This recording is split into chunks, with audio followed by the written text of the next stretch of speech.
മോനെ റോക്കി, നീ എന്തിനാ ചെറുപ്പത്തിൽ നാട് വിട്ടുപോയേ? അമ്മയല്ലേ എന്നോട് പറഞ്ഞേ ബോംബെ പോടാ ബോംബെ പോടാ. അതെന്റെ അവസാനത്തെ ആഗ്രഹം പറഞ്ഞതാ, ബോംബെ പൂടാ ബോംബെ പൂടാ. അമ്മയുടെ ഒരു തങ് സ്ലിപ്പ് കാരണം എനിക്ക് ബോംബെ മാർവാടി കടയെന്ന് ബേഷ കിട്ടി. മോൻ അവിടെ പോയി എന്തെടുക്കുമായിരുന്നു? അന്ന് മുംബൈ ഇന്ത്യൻസിന് അറിയില്ലായിരുന്നു. മുംബൈ ഇന്ത്യൻസ് അല്ല, അന്ന് മുംബൈക്ക് അറിയില്ലായിരുന്നു അവർ തട്ടിക്കളിക്കുന്നത് ഇരുമ്പിനെയാണ്. പിന്നെ എങ്ങനെ ഇറങ്ങി തട്ടിക്കളിച്ച് തിരുമ്പോന്നു? കാല് കയറി വീങ്ങിയില്ലേ? ഇവിടെ മാവലിക്കര ജില്ലാശുപത്രി കിടക്കുമായിരുന്നു. ഉലയിലൂതി അവരതൊരു വൺ ലൈൻ ആക്കി മുരുകദോസിന് കൊടുത്തു. മുരുകദോസ് എന്തോ ഇത്? മുരുകദോസ് അത് ഡെവലപ്പ് ചെയ്ത് കത്തിയാക്കി.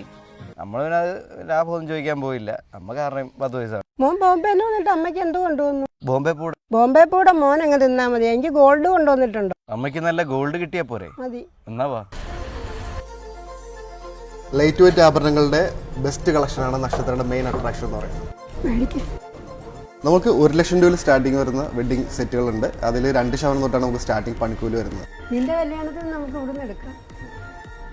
നമുക്ക് 18 ക്യാരറ്റിലും ഡയമണ്ട്സിലും 60% മേക്കിംഗ് ചാർജ് ഡിസ്കൗണ്ട് ഉണ്ട്. അതിൽ 4000 രൂപയിൽ സ്റ്റാർട്ടിങ് വരുന്ന ആഭരണങ്ങൾ ഉണ്ട്. 10-ാം തീയതി അക്ഷയ തൃതീയല്ലേ, അപ്പോൾ 10% അഡ്വാൻസ് പേയ്മെൻറ്റ് ചെയ്തുകൊണ്ട് നമുക്ക് സ്വർണം ബുക്ക് ചെയ്യാനുള്ള ഒരു അവസരം ഞങ്ങൾ ഒരുക്കിയിട്ടുണ്ട്. ഇനിയും വരണം.